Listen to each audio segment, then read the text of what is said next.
Muy buenos días, un saludo especial en nombre de la doctora Gloria Estela López Jaramillo, presidente del Consejo Superior de la Judicatura y de los demás magistrados que integran la corporación. Bienvenidos a esta conferencia virtual denominada El derecho a la alimentación desde la perspectiva de la FAO, que hace parte del ciclo de capacitación en Derecho Constitucional. La Agencia de las Naciones Unidas para la Alimentación y Agricultura, FAO, lidera a nivel internacional la lucha para poner fin al hambre de la humanidad a través de la seguridad alimentaria y desde luego garantizando el acceso a una alimentación suficiente y de buena calidad. En Colombia contamos con la presencia de la FAO desde 1977, lo que ha facilitado el trabajo con diversas entidades oficiales en áreas como la pesca, la agricultura, el manejo forestal y la ganadería, que ha permitido robustecer el respaldo a las acciones nacionales e institucionales que buscan contrarrestar el hambre como respuesta a las obligaciones internacionales que el Estado colombiano ha adquirido con instrumentos internacionales como el Pacto Internacional de Derechos Económicos, Sociales y Culturales y el Protocolo de San Salvador, que consagran la alimentación como una imperiosa necesidad que tiene singular incidencia en los derechos fundamentales como la vida y la salud, además de garantizar las condiciones para el desarrollo de las capacidades mentales y físicas del ser humano, y que de acuerdo con el Comité de Derechos Económicos, Sociales y Culturales de las Naciones Unidas, se debe garantizar para la sostenibilidad, la accesibilidad, la disponibilidad y la adecuación. La conferencia de hoy tiene como propósito comprender el alcance del derecho a la alimentación a partir de la perspectiva de la FAO en Colombia. Y en esta oportunidad tenemos el honor de contar con el doctor Alan Bojanik Helvigen, ingeniero agrónomo de la Universidad Gabriel René Moreno de Santa Cruz de la Sierra de Bolivia, doctor en Economía del Medio Ambiente de la Universidad de Utrecht de los Países Bajos, máster en Economía Agrícola de la Universidad de Reading del Reino Unido y máster en Ciencias Políticas de la Universidad de Costa Rica. También ha sido director técnico del Centro de Investigaciones de Agricultura Tropical de Santa Cruz, Bolivia, viceministro de Agricultura, Ganadería, Pesca en el Ministerio de Agricultura de Bolivia, director ejecutivo del Servicio Nacional Boliviano de Sanidad Agrícola e Inocuidad Alimentaria y director ejecutivo de la Secretaría Nacional del Medio Ambiente de Bolivia. También fue representante de la FAO en Brasil y Costa Rica y encargado de la Oficina Regional de la FAO para América Latina y el Caribe. Actualmente se desempeña como representante de la FAO en Colombia. Como ustedes pueden observar, el currículum de nuestro invitado, pues es un experto en esta materia. Doctor Alan Bojanik, es un gusto tenerlo con nosotros. Bienvenido, tiene el uso de la palabra. Muy buenos días, un cordial saludo a su persona, un cordial saludo también a la doctora Gloria Estela López, saludar a todos los presentes, agradecerle el honor de la invitación para nosotros como FAO, pues está dentro de lo que debemos hacer, es decir, promover el derecho a la alimentación, promover la seguridad alimentaria, apoyar en políticas referidas a que nadie se quede sin comida y, por supuesto, apoyar en el cumplimiento del Objetivo de Desarrollo Sostenible 2, que es justamente la erradicación del hambre en el mundo, ¿no? Entonces, ¿qué mejor instancia esta para poder promover el tema, para poder hablar de cómo se viene trabajando desde la FAO los temas del derecho a la alimentación, un tema que por supuesto lleva, yo diría, décadas de estar siendo trabajado, ¿no? Tengo una presentación. Bueno, como les decía, lo que vamos a hablar es sobre todo de la garantía progresiva del derecho humano a la alimentación, cómo este derecho fundamental se va trabajando en las constituciones políticas, en las legislaciones nacionales, cómo se vincula este derecho a políticas, a asignación de recursos, a compromisos públicos. Y aprovecho para hacerle una cordial invitación. El día de mañana justamente va a haber la Conferencia Mundial sobre los Sistemas Agroalimentarios. Es una conferencia de Naciones Unidas. Van a participar más de 100 jefes de Estado. Van a haber una presencia de grandes expertos, donde se trata de nuevamente referir el compromiso de todos los países para que se hagan mayores esfuerzos para poder cumplir con la Agenda 2030. Mire, les decía que mi conferencia justamente va a versar sobre la garantía progresiva del derecho, cómo nos vamos acercando a ese derecho. ¿Cómo entendemos en la FAO el derecho humano a la alimentación y nutrición adecuadas? Muy importante la palabra adecuadas, ¿no? Justamente utilizamos la definición de Oliver de Schutter, que habla de que derecho humano es básicamente tener acceso de manera regular, permanente y libre, sea directamente, sea mediante compra por dinero, a una alimentación cuantitativa y cualitativamente adecuada y suficiente, que corresponda a las tradiciones culturales y que garantice una vida psíquica y física, individual, colectiva, libre de angustias, satisfactoria y digna. Fíjense la cantidad de elementos que involucra este derecho, ¿no? Es decir, no solo estamos hablando de acceso a los alimentos, sino también estamos hablando a temas culturales, estamos hablando de vida psíquica, estamos hablando libre de angustia. O sea, es un concepto muy amplio, pero que justamente engloba todas esas particularidades que están referidas en este ámbito del derecho a la alimentación, ¿no? Bueno, ¿cuáles son los atributos, las dimensiones y atributos del derecho humano a la alimentación adecuada, ¿no? Es decir, por un lado tenemos los pilares básicos de las dimensiones del derecho humano a la alimentación y nutrición, que es el pilar de la disponibilidad, ¿no? Y aquí es que existan los alimentos, y todo esto tiene que ver con la parte más productiva, tiene que ver con la parte de distribución de alimentos, comercialización, pero no es suficiente que se asegure la disponibilidad de los alimentos, que los alimentos estén ahí. Tan importante como la disponibilidad, y esta es una de las dimensiones tal vez más importantes del derecho humano a la alimentación, que es la accesibilidad. Es decir, cómo los ciudadanos pueden acceder a alimentos sanos, alimentos inocuos, de manera oportuna. Entonces puede ser un acceso económico o puede ser también que se lo disponibilice de una u otra forma los alimentos para que estén accesibles a todos los ciudadanos, ¿no? Entonces, el derecho humano a la alimentación justamente habla del acceso a todos, es decir, que nadie se quede sin una alimentación nutricionalmente adecuada para llevar una vida sana. El otro tema que también ustedes, fíjense que la palabra adecuada se repite constantemente, está no solamente referida al conjunto de calorías, nutrientes, vitaminas, sino también la adecuación social, económica y cultural. Es decir, no nos pueden imponer una dieta o un padrón de consumo que realmente no sea ambientalmente adecuado. Es decir, que por ejemplo contenga elementos que puedan ser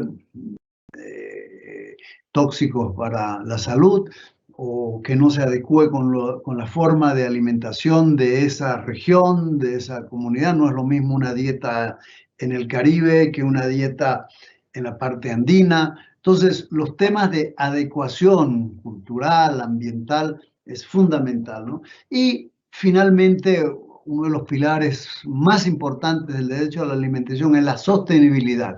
Y aquí hablamos de una sostenibilidad de corto plazo y de largo plazo, ¿no? La de corto plazo es que a lo largo del año pues hay un flujo de alimentos, hay un acceso a los alimentos de manera permanente, ¿no? Y la visión de largo plazo es también para las futuras generaciones, es decir, los sistemas de producción agrícola, pecuarios, el uso de la tierra, el uso del medio ambiente, pues tiene que hacerse de una manera que garantice que nuestros hijos y los hijos de nuestros hijos pues tengan acceso también a alimentos sanos, alimentos seguros y que puedan producir sus alimentos adecuadamente, ¿no? Entonces, la sostenibilidad tiene esa doble dimensión, la dimensión de corto plazo, de que los estados están en la obligación de asegurar de que haya alimentos a lo largo del año, pero también de que los sistemas de producción lo hagan de una manera que nos permita garantizar los alimentos para futuras generaciones. Esta es una lámina muy importante porque muestra el recorrido histórico de cómo el concepto ha ido evolucionando desde, bueno, tenemos la Declaración de Derechos Humanos de la Revolución Francesa, ¿no? Pero digamos en el más corto plazo la Declaración Universal de los Derechos Humanos de Naciones Unidas, que ya habla del derecho humano a la alimentación. Pero también tenemos el Pacto Internacional de Derechos Económicos, Sociales y Culturales, del cual Colombia es signatario, ¿no? Y donde se habla claramente de la obligatoriedad de proveer alimentos en todo momento a todos los ciudadanos, ¿no? De igual manera, la Constitución Política del 91, ¿no? La Convención de los Derechos del Niño y el convenio de la OIT, el 169, sobre pueblos indígenas, que también habla sobre manejo de los recursos naturales, sobre el derecho que tienen todos los ciudadanos a la alimentación, particularmente los pueblos indígenas, en el caso del convenio 169, ¿no? Entonces, estos son algunos de los hitos que están que se dieron en el año 91, en el año 99 también la observación general número 12 habla de este derecho a la alimentación y nutrición adecuada, y tenemos últimamente las directrices voluntarias en apoyo a la realización progresiva del derecho humano a la alimentación.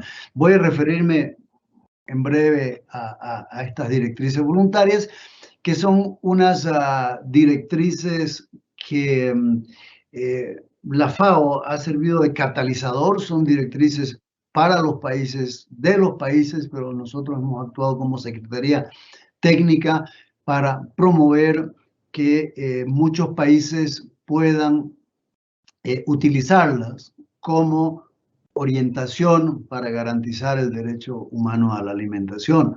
Muchos países han refrendado con leyes estas directrices, otros parcialmente, ¿no? Entonces, es un hito muy importante. Y el acuerdo de paz del 16 también habla muy claramente sobre el derecho humano a la alimentación. Entonces, le decía, la FAO trabajamos mucho este tema de directrices, y tenemos estas directrices que están muy fácilmente, si alguno de ustedes quisiera acceder, algunos ya las deben conocer. Es muy fácil bajarla de la web, está disponible gratuitamente, todas estas directrices, pero especialmente las directrices voluntarias que han servido para aspectos legislativos. Muchos parlamentarios, nosotros hemos venido promoviendo a través de los frentes parlamentarios de lucha contra el hambre que hay en América Latina, y que justamente hoy día, en la mañana estuve participando en una sesión de distintos frentes parlamentarios del mundo entero.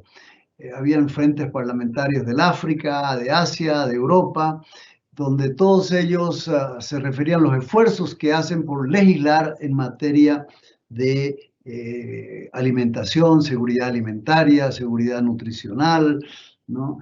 Y la mayoría de ellos utilizan estas directrices voluntarias como una referencia importante, ya que fue producto de discusión de muchos años. Esto no es un documento elaborado por un par de técnicos, sino al contrario, las directrices voluntarias son procesos de construcción que tomaron muchos años de discusión entre países, entre ministros, entre parlamentarios, distintas instancias sociales. Entonces, son resultado de una construcción social, son resultados de una participación muy amplia de distintos sectores de la sociedad, pero como su nombre lo dice, son voluntarias, ¿no? Entonces, son una referencia sobre cómo implementar el derecho humano a la alimentación.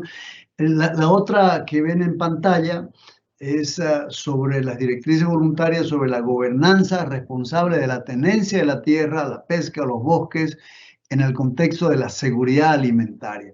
Esta también es muy importante porque justamente habla de todos los temas de acceso a tierras, las tierras comunitarias, las tierras indígenas, el respeto a la propiedad privada también, cómo se articulan los distintos usos de la tierra, y al hablar de uso estamos hablando con fines de bosques, de conservación, de reservas acuíferas, de todo lo que tiene que ver con la gobernanza responsable, ¿no? Entonces también es otro documento que utilizamos muchísimo en FAO, es de esos documentos que casi siempre llevamos en nuestro maletín, ¿no? Porque son referencia obligatoria para nuestro trabajo, ¿no?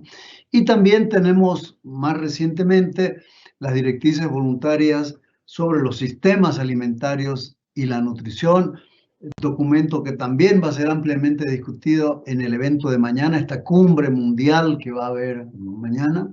Yo me he destinado todo el día para seguir muy de cerca las intervenciones de los jefes de Estado, de los distintos especialistas. Por supuesto, el secretario general de Naciones Unidas va a abrir el evento y vamos a tener autoridades mundiales. Así que, y como les decía, este acceso gratuito y abierto para quien quisiera participar de estas intervenciones que se van a dar en Nueva York, ¿no? En el seno de las Naciones Unidas. Bueno, ¿cuáles son los aspectos claves que desde la FAO tenemos para la interpretación de estas directrices, ¿no?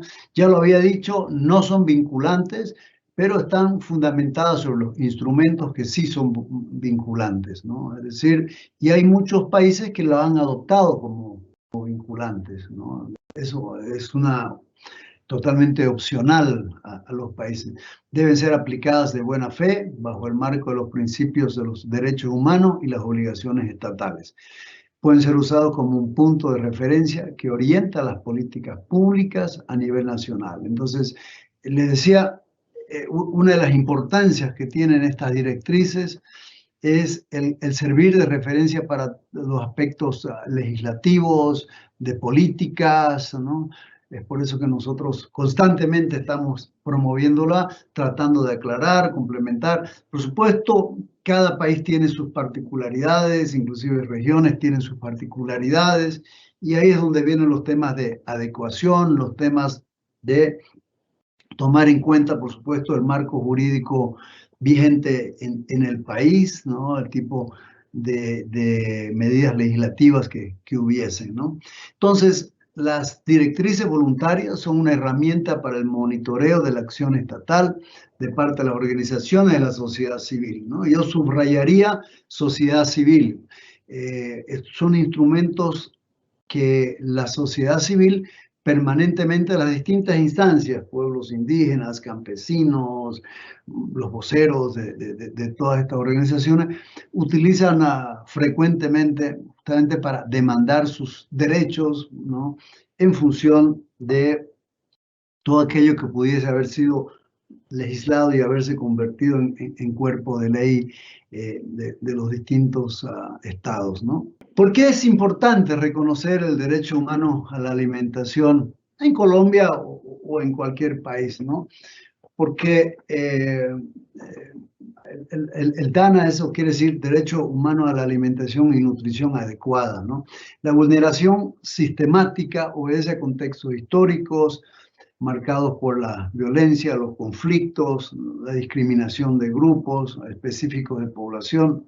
Entonces, todo aquello que tenga que ver con reconocer estos derechos, con hacer efectivo, con garantizar la efectividad del acceso a una dieta sana, saludable en todo momento, tomando en cuenta los padrones culturales, pues justamente nos mueve, nos hace salir de este ámbito de vulneración a un ámbito de reconocimiento pleno y de garantizar el acceso, ¿no? Entonces, pero también es importante el vincular el derecho humano a la alimentación a los aspectos productivos. Y cuando hablamos de aspectos productivos, estamos hablando básicamente de prácticas agrícolas, prácticas pecuarias, de manejo forestal, que sean sostenibles, que sean adecuadas, que no degraden los recursos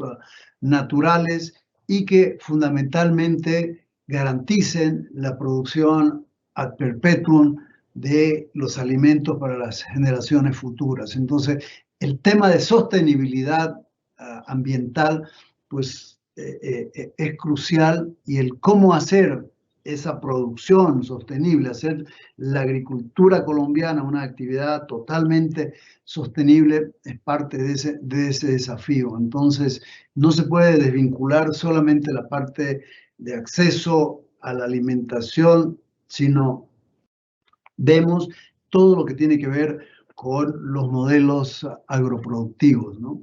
Entonces, otro elemento clave es el acceso a los factores de producción: agua, tierra, semillas, tecnologías, prácticas, maquinaria, ¿no?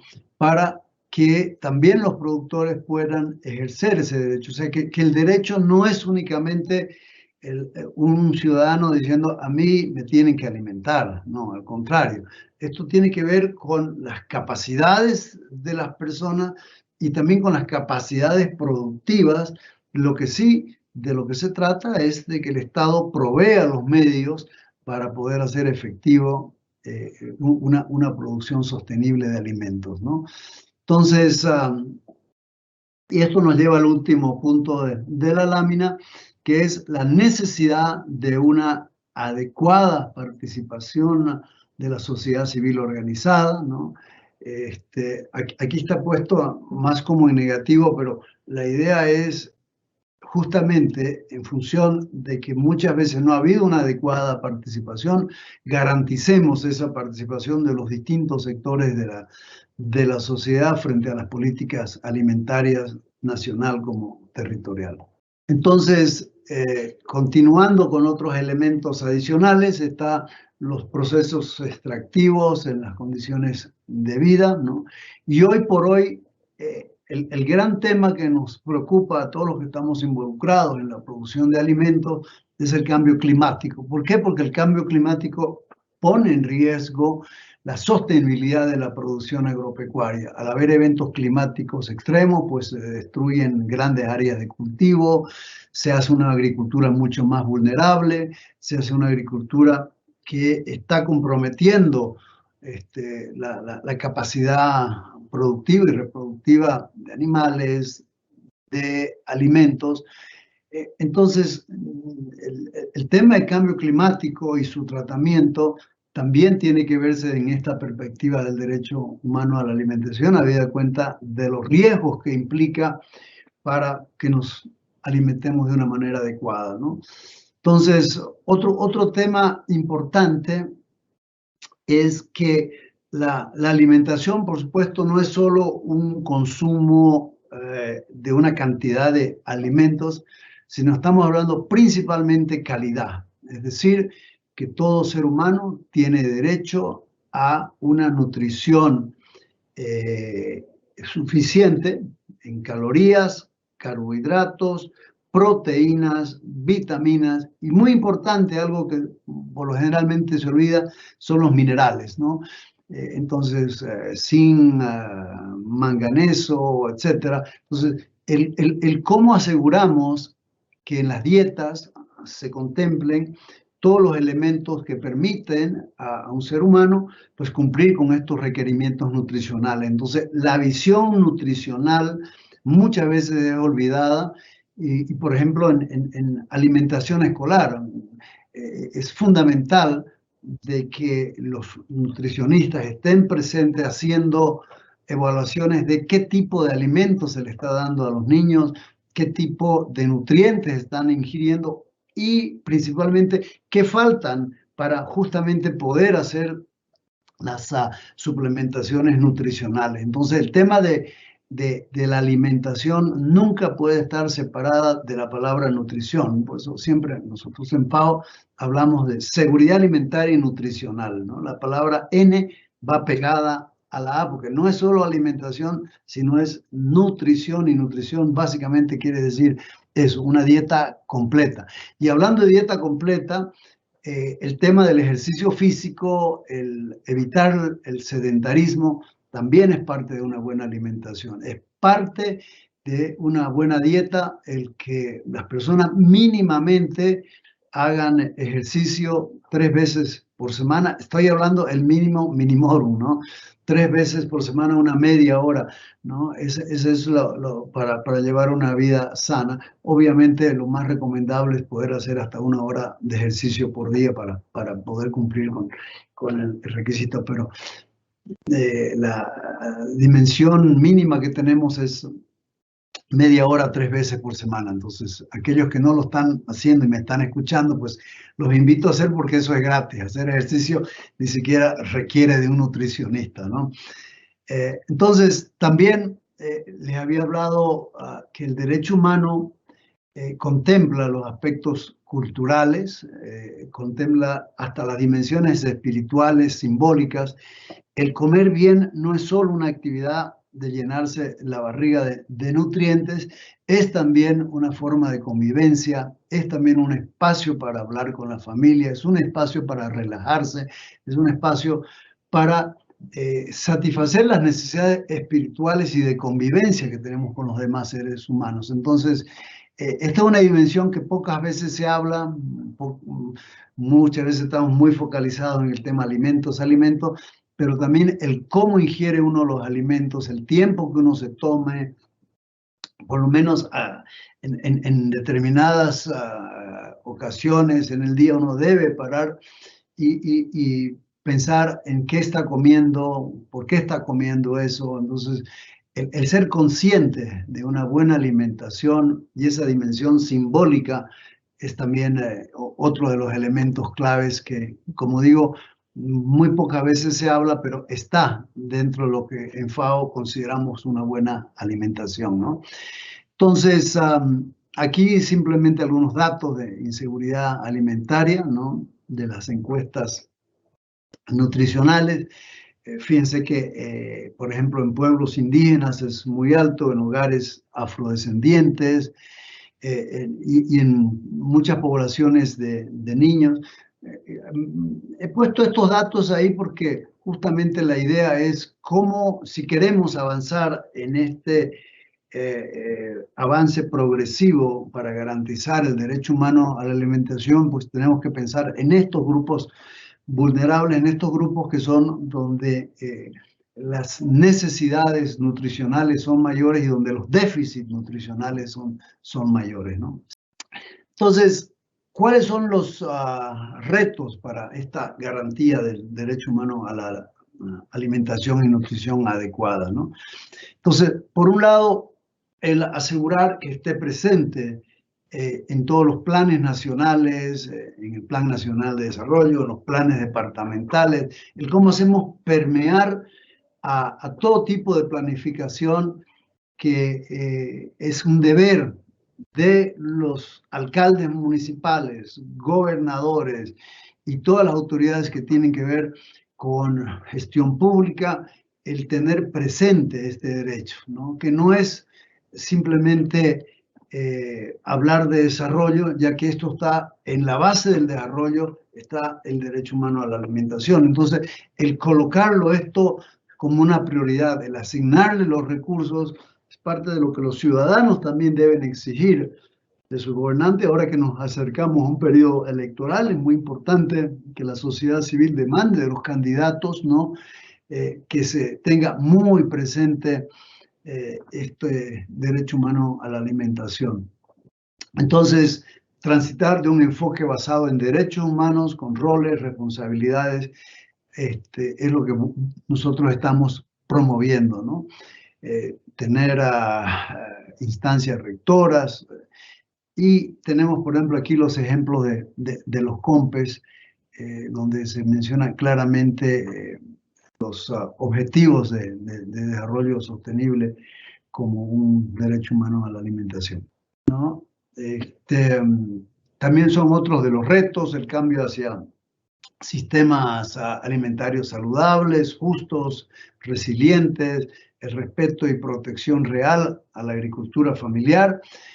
Aquí aprovecho para mencionar que recientemente ya salió la reglamentación de la ley 2046, que es la ley de compras públicas, que asegura que al menos un 30% de todo lo que compra el Estado, sean Fuerzas Armadas, sean hospitales, sean cárceles, sea alimentación escolar, provengan de la agricultura familiar. Ese es un gran avance en materia legislativa, por supuesto, de lo que se trata ahora es hacerlo efectivo, pero sí nos abre una excelente oportunidad para promover en mayor medida la agricultura familiar, comunitaria y campesina, ¿no? Ya me he referido al tema de buen uso de los recursos naturales.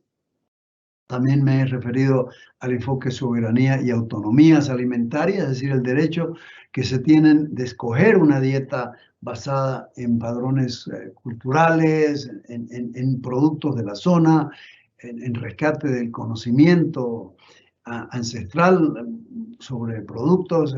Colombia es un país megadiverso, tiene una biodiversidad impresionante, pero los alimentos que consumimos diariamente son muy limitados. Podríamos ampliar en base a esta riqueza de biodiversidad a tener una gama mucho más amplia de alimentos que son altamente nutricionales, que contienen inclusive, por ejemplo, el caso del azaí de la Amazonía.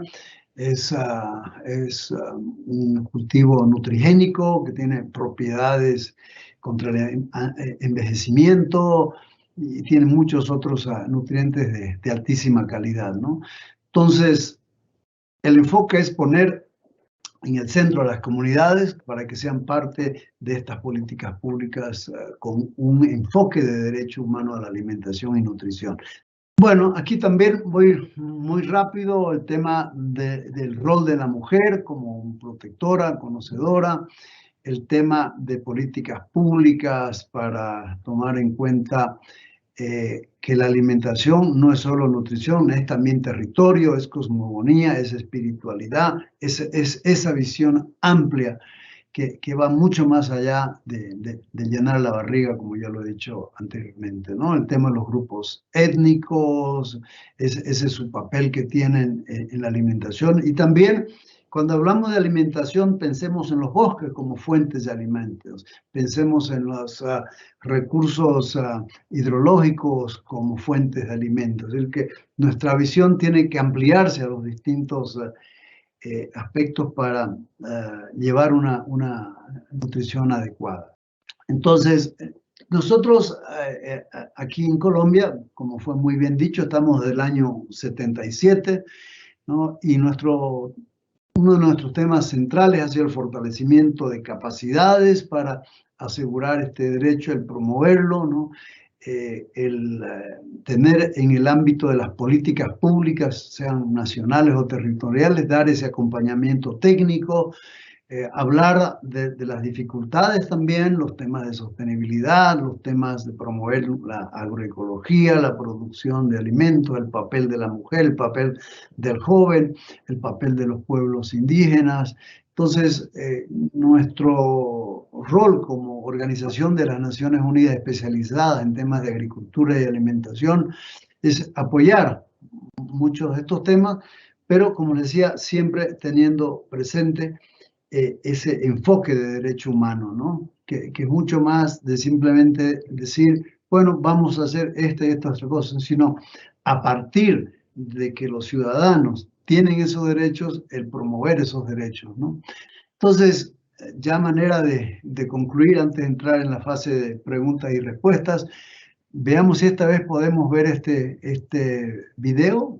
Es un video que muestra la participación de la sociedad en la construcción de muchos de estas directrices, de estas normativas sobre el derecho a la alimentación aquí en Colombia. Es un videíto que parte de las necesidades que hay en el mundo, pero muestra claramente cómo se han discutido estos temas también en los ámbitos de Colombia.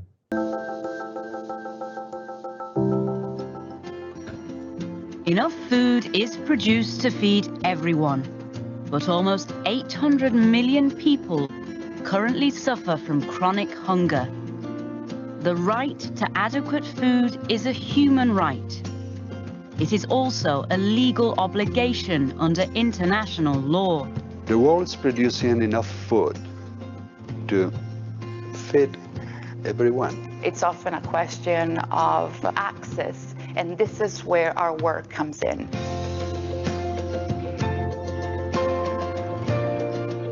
The Universal Declaration mentions the right to a standard of living, including access to food, education, health, housing. The right to food is one which needs a highest level of protection, a constitutional level. Whether we are in times of emergency or we are in times of development, this human right needs to always be addressed and protected. States have obligations.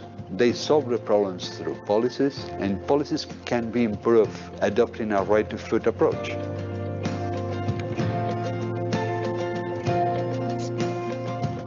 The guidelines offer 19 different areas for policy support, and all member countries of the Food and Agriculture Organization of the UN have adopted it. All the countries need all the measures, or most of them, but they have to implement in a way that matches their reality. They can be customized according to the national context.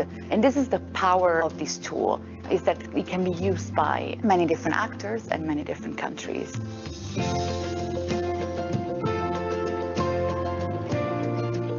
PANTHER is the acronym of 7 principles that are very useful to understand what is a human rights-based approach. The PANTHER principles are participation, accountability, non-discrimination, transparency, human dignity, empowerment, and the rule of law. I think that also in the last 15 years, we have good examples of countries that were able to reach an agreement, a consensus, design policies, implement policies, and have an impact. This is a sign that times are changing. This is a sign that things are moving in the right direction, and make sure that hunger and malnutrition become an issue of the past.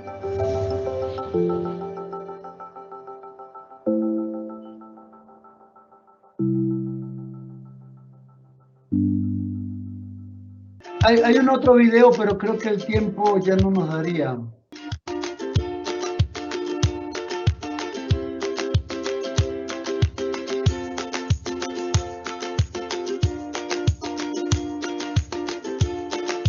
El derecho a una alimentación adecuada se ejerce cuando toda persona, mujer, hombre, niño, niña, sola o en común con otros, tiene acceso permanente a alimentos adecuados, física y económicamente, o a medios para obtenerlos.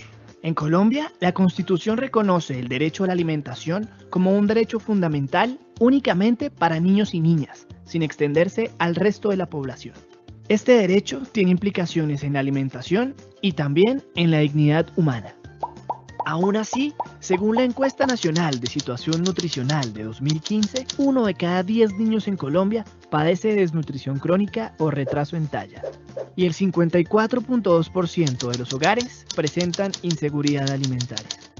Es por esto que la FAO y Acción contra el Hambre realizaron una serie de encuentros en diferentes ciudades del país. Se convocaron más de 300 representantes de la academia, la sociedad civil e instituciones públicas, con el fin de identificar los avances del derecho a la alimentación, retos y propuestas hacia la realización de este derecho.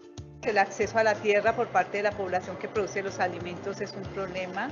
El acceso a crédito por parte de esa población también. Si no tenemos tierra propia, ¿cómo vamos a producir unos alimentos como los queremos producir? y la cantidad que queremos producir y no lo que nos estén imponiendo. La influencia del poder corporativo en las decisiones de política pública, en la intervención en los territorios, en cómo deciden sobre la alimentación de las poblaciones. En muchos casos, los barcos industriales están acabando con los ecosistemas marinos y eso no nos permite tener la seguridad alimentaria del personal del Pacífico chocuano, ya que la base de la alimentación en estas comunidades es el pescado. Los principales retos encontrados son la falta de acceso a la tierra por parte de las comunidades, la incoherencia entre lo que contemplan las políticas públicas y lo que necesitan los territorios, así como el manejo inadecuado del presupuesto que se destina para la implementación de las mismas.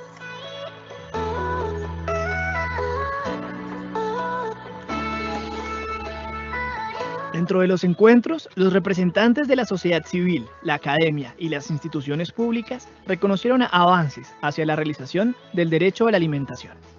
Y con la zona exclusiva de pesca ha vuelto a repoblar muchas comunidades de especies que ya estaban desapareciendo o que estaban escaseando. Quien está alimentando al mundo somos las campesinas, somos los campesinos y sobre todo las mujeres. Pues rescatamos que hay comunidades indígenas, hay pueblos afros que todavía siguen sosteniendo su alimentación a pesar de que no hay una política pública que garantice que estas formas tradicionales de alimentarse puedan sostenerse en el tiempo. En el evento nacional realizado en Bogotá, se socializaron resultados de los encuentros preparatorios. Dentro de estos, surgieron recomendaciones al Estado y la sociedad civil en pro del derecho a la alimentación.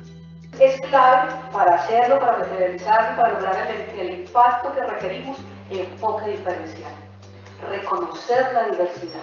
El que seamos reconocidos como sujetos de derechos, es decir, que en nuestros territorios campesinos nosotros podamos decidir qué sembrar, qué proyectos se pueden desarrollar y que los territorios campesinos no sean invadidos por megaproyectos de minería y por otros megaproyectos que desestimulan la producción alimentaria.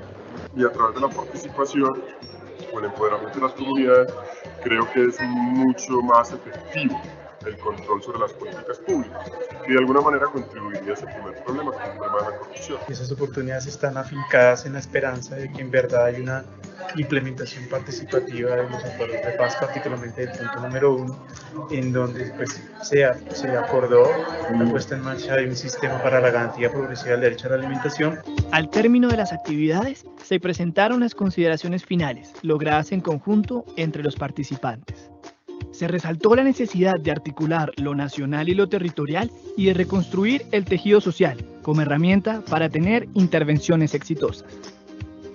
También hay que fortalecer la participación de las comunidades en formulación y ejecución de políticas públicas, incluyendo los enfoques de género y diferencial. Asimismo, se concluyó que es necesaria una transición hacia sistemas agroalimentarios sostenibles, que sean capaces de motivar un consumo consciente en el que se compre local y se reduzcan las pérdidas y desperdicios.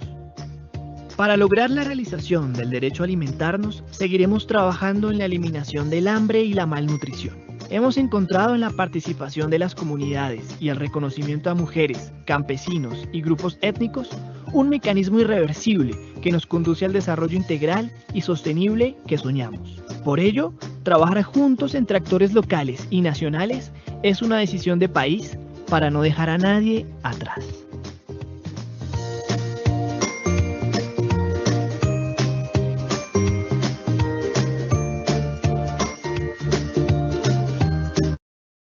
Bueno. Muchas gracias, doctor Alan. Ahora sí vamos al fragmento de las preguntas.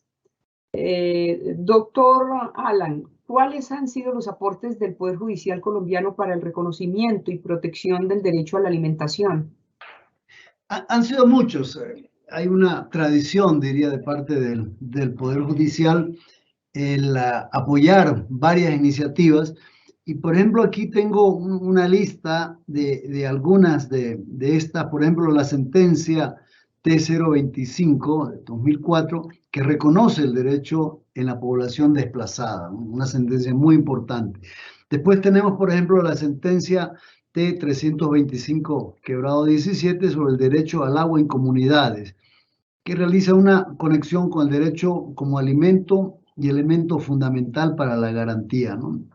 Tenemos la sentencia T-348, que reconoce desde los instrumentos internacionales como la soberanía alimentaria y que comprende no solo la libre potestad de los estados y de los pueblos de determinar sus procesos de producción de alimentos, sino que también implica que esos procesos de producción garanticen el respeto y preservación a las comunidades productoras, ¿no? Tenemos la sentencia T-622, que reconoce el río Atrato como sujeto de derechos. La Corte en esta sentencia reiteró el hecho de que en relación al derecho a la alimentación, las comunidades que se dedican a las economías tradicionales de subsistencia, en su mayoría son indígenas, las cuales han enfrentado un gran crecimiento, y así. O sea, hay un sinnúmero de sentencias que demuestra el compromiso que hay, y por supuesto el compromiso de seguir haciendo más, justamente incorporando esta visión, muchas de ellas emanadas en estas directrices voluntarias, en estos procesos de consulta que se han hecho para justamente la elaboración de las directrices, como vimos en el video. Entonces, ahí nosotros siempre vamos a estar a disposición para brindar los insumos técnicos que se requieran cuando nos soliciten, para fortalecer este tipo de sentencias, fortalecer este tipo de enfoques y principalmente ir haciendo ese avance progresivo, como lo he venido reiterando, para garantizar el derecho a la alimentación y la nutrición adecuada, ¿no? Muy bien, doctor Alan. ¿Qué retos tienen los ordenamientos jurídicos de los países de la región para asegurar la protección del derecho a la alimentación en los términos que señalan las normas internacionales?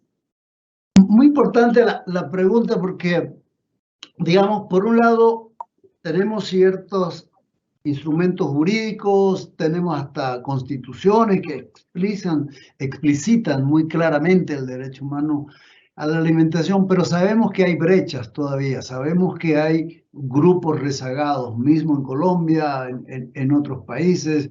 Guatemala, por ejemplo, es un país con serias dificultades nutricionales en casi la mitad de su población, principalmente en los niños.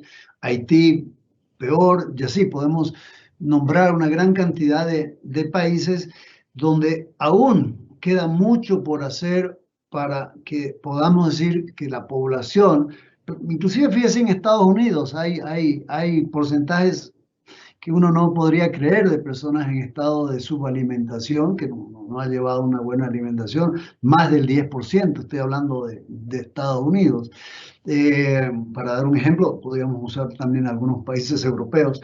Entonces, estos gaps en ciertas poblaciones, como me he referido, pueblos indígenas, afrodescendientes y poblaciones en situación de calle, por ejemplo, son parte de donde debemos enfocar las estrategias para poder sacarlas de esa situación y poder realizar el derecho, porque el derecho es mucho más que una constancia en un documento, es cómo hacemos efectiva esa, y eso solo lo vamos a hacer efectivo cuando nadie cuando todo el mundo pueda tener una dieta adecuada en las características que estuve describiendo, ¿no? Doctor Alan, ¿se puede homologar el derecho a la alimentación con el derecho a no tener hambre?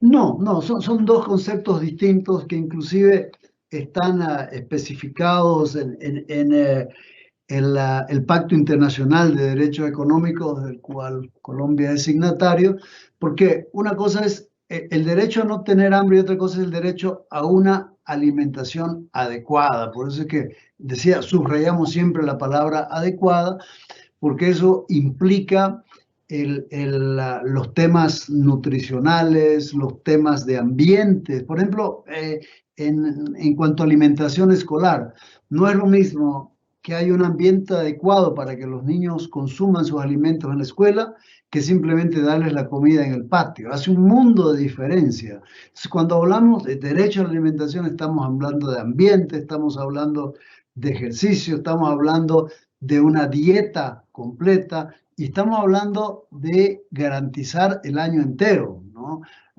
Muchas veces hay programas de alimentación escolar que se detienen en ciertos periodos del año y ahí los niños sufren una falta de alimentos, no tienen un alimento. Entonces, ¿cómo garantizar a lo largo del año? Entonces, el derecho a la alimentación y nutrición adecuada es un concepto muchísimo más amplio que el derecho a no tener hambre, ¿no? Nuestro agradecimiento especial al doctor Alan Bojanik Helville por su generosidad al permitirnos escucharlo hoy sobre un tema tan importante, tan vital para la supervivencia de la humanidad. Por su muy clara y pertinente explicación sobre el derecho a la alimentación desde la perspectiva de la FAO, un derecho que, como lo han señalado los instrumentos internacionales y nuestra Corte Constitucional colombiana, debe asegurarse con su acceso material y económico para permitir el adecuado desarrollo físico y mental y que le permita a todo ser humano tener un nivel de vida adecuado y estar protegido contra el hambre. Gracias a todos los servidores y servidoras judiciales y a todas las personas que se han conectado a esta conferencia.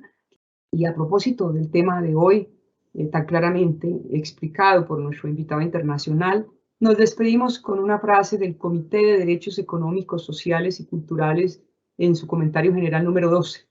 El derecho a la alimentación adecuada se ejerce cuando todo hombre, mujer o niño, ya sea solo o en común con otros, tiene acceso físico y económico en todo momento a una alimentación adecuada o a medios para obtenerla. Muchas gracias.